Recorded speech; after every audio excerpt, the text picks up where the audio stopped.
Right now at 11, fire crews work to get the upper hand after a brush fire sent some residents scrambling south of Salem. Plus, first Texas, now New Mexico, as the floodwaters recede and first responders race to find survivors. And later. Oh, Maddie? The dorsal fin was around 4 feet away from her board, which would have put the head about a foot away. Where a paddleboarder came face to fin with a great white. Thanks for joining us. I'm David Molko. We begin at 11 in Marion County, where it appears fire crews have a good handle on a brush fire that broke out this afternoon, one that kept hundreds of neighbors on edge for hours and sent a firefighter to the hospital. Right now, a small area with just a couple homes is still under evacuation. All other orders have been lifted. That is great news. Catherine Cook has the latest from near Turner. As you can see, the fire is still active tonight, though the fire seems to be contained. Crews will stay here overnight, though, to monitor hotspots, concerned about the wind picking up. Neighbors spent the day watching, packing, and hoping for the best. From the air and on the ground, crews tackled a large grass fire near Gath Road off Turner Road in Marion County. Sheriff's officials say it started just before 2 after a car crashed into a power pole. The fire spread quickly, prompting level 2 and level 3 go now evacuation notices. I mean, it's kind of scary, but just because I got 3 boys, and the one is just a newborn.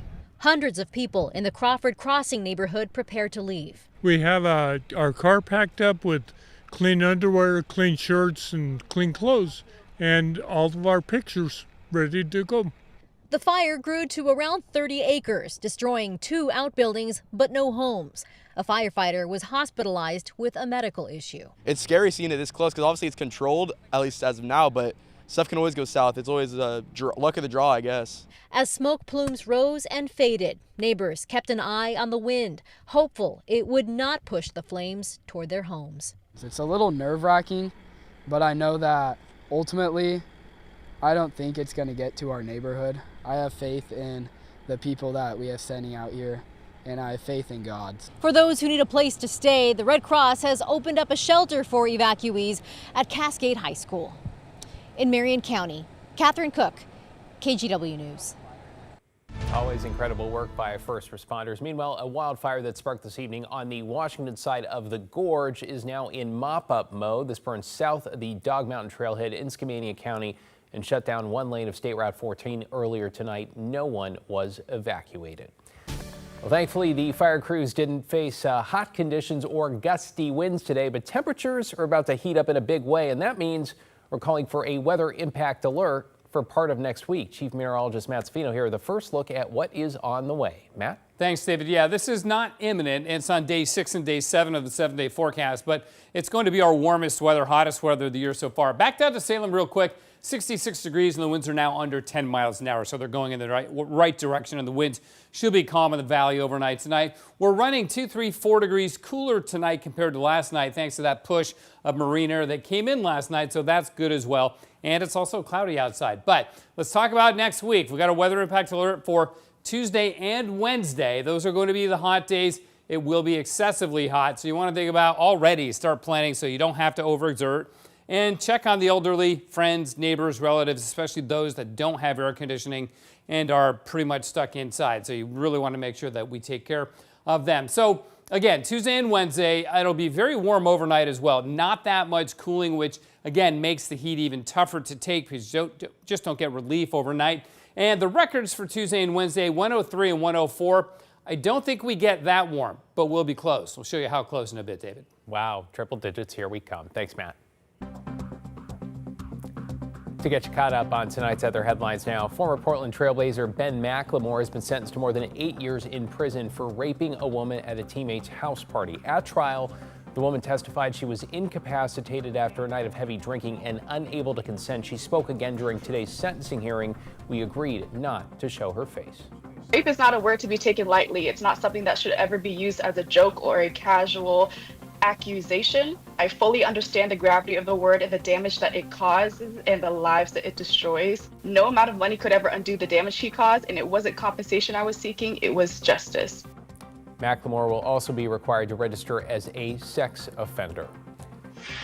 We're learning more about a SWAT standoff last night that locked down a Milwaukie neighborhood. Deputies say 35-year-old Ryan Pittman pointed a gun at people inside a home on Southeast Monroe Street around 9, fired several rounds, and then ordered everyone to get out. That prompted a shelter-in-place order.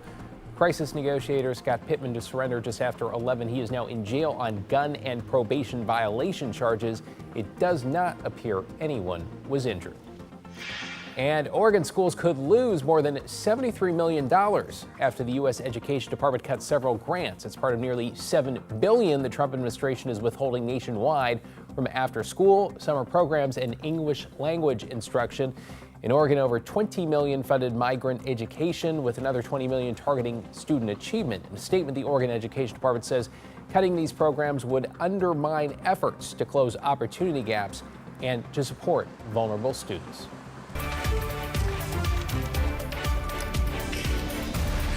And new tonight, Portland City leaders appear to be facing some decisions as they try to hold on to federal grant money. The Trump administration telling cities they will have to do away with diversity, equity, and inclusion policies in return for funding. Alma McCarty's in the newsroom. So, Alma, what's the city going to do? Well, David, it's just too soon to tell what will happen because counselors have not yet discussed any of those details. But simply put, the city has to affirm that it will follow all terms and conditions tied to the federal funding, grants which make up a portion of the budget.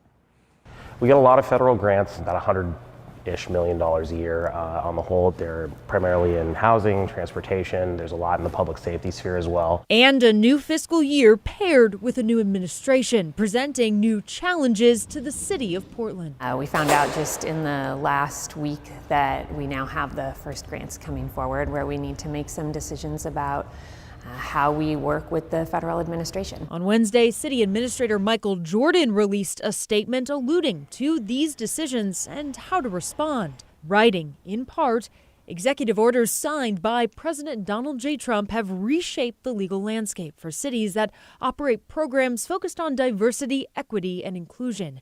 In particular, the federal government could withhold grants from cities whose DEI initiatives are out of compliance with the executive orders. He says the city currently manages 126 active federal grants totaling $387 million. And last year alone, Portland was awarded $98 million in federal grants. We now need to look at the really important programs that those grants fund, and also the really important programs that the federal government isn't happy with, and figure out how we do our best to serve Portlanders. Exactly how the city will respond remains to be seen. We spoke with Council President Ilana Pertolgini and Councilor Samir Kanal. Sometimes that's called DEI, sometimes it's called inclusion, sometimes it's called making sure we're bringing everybody up as we do the work.